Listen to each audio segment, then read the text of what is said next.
आज आपको 100% reality based बात बताता हूँ। जब कोई रिलेशन ख़त्म होने लगता है ना, वो इस बात की वजह से मोस्टली ख़त्म होता है कि जब दोनों पार्टनर्स एक दूसरे के साथ काफ़ी ज़्यादा वक्त गुजार लेते हैं ना, अराउंड अबाउट 2 साल 3 साल, फिर जब उन्हें ख्याल आता है कि अब हमें शादी कर लेनी चाहिए और दोनों में से एक इस बात पर सीरियस हो जाता है कि अब हमें शादी कर लेनी चाहिए, घर बात कर लेनी चाहिए।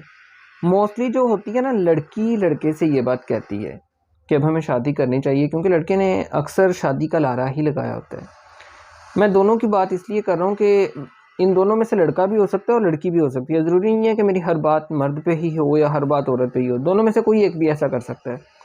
ज़्यादातर जो देखने को चांस मिले हैं वो यही है कि लड़की लड़के से कहती है कि अब हमें घर बात करनी चाहिए और शादी कर लेनी चाहिए, क्योंकि हमने बहुत ज़्यादा टाइम आपस में स्पेंड कर लिया है।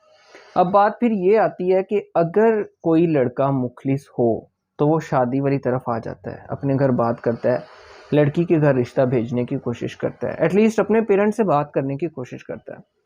लेकिन अगर लड़का मुखलिस ना हो और सिर्फ ये रिलेशन यूज़ कर रहा हो ना, तो फिर वो रिलेशन ख़त्म करने की कोशिश करता है ताकि फ्यूचर में उस लड़की को कोई जवाब दे सके।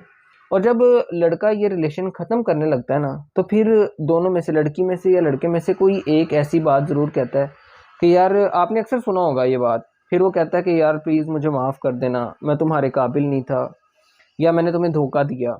जब रिलेशन ख़त्म होने लगता है तो अक्सर कोई ना कोई ये बात ज़रूर कहेगा, चाहे लड़की कहेगी, अगर लड़की ने धोखा दिया होगा तो लड़की कहेगी, लड़के ने धोखा दिया होगा तो लड़का ये बात ज़रूर कहेगा।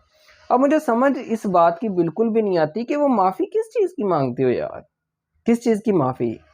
धोखा देने की माफ़ी मांग रहे हो, मुकर जाने की माफ़ी मांग रहे हो, या ज़लील करने की माफ़ी मांग रहे हो, दुनिया के सामने रुसवा करने की, या फिर अपनी आदत डालने की माफ़ी मांग रहे हो? किस चीज़ की माफ़ी मांगते हो जाते हुए, रिलेशन ख़त्म करते हुए किस चीज़ की माफ़ी मांगते हो आप लोग? मुझे समझ नहीं आती। कभी ना ख़त्म होने वाली तकलीफ़ देकर जो जा रहे हो आप, उस चीज़ की माफ़ी मांग रहे हो, या फिर बेवजह छोड़ के जाने की? क्योंकि अक्सर रिलेशन मैंने ऐसे ही देखे हैं कि वो सिर्फ टाइम पास कर रहे होते हैं, उनका ज़िंदगी के फ्यूचर से कोई ताल्लुक नहीं होता, वो अपना टाइम गुजार रहे होते हैं, और जब उन्हें इस मौजू पर बात करने को मिले ना कि शादी करनी है तुम्हारे साथ, तो फिर वो रिलेशन ख़त्म करते हैं और फिर जाते हुए माफ़ी भी मांगते हैं कि यार मुझे माफ़ कर देना, मैंने तुम्हारे साथ बहुत गलत किया, माफ़ी भी मांग रहे हो। तो मुझे समझ नहीं आता कि माफ़ी किस चीज़ की मांग रहे हो यार आप? अगर आपको इतना पता है कि मैं गलत कर रहा हूँ तो उसके साथ गलती ना करो आप।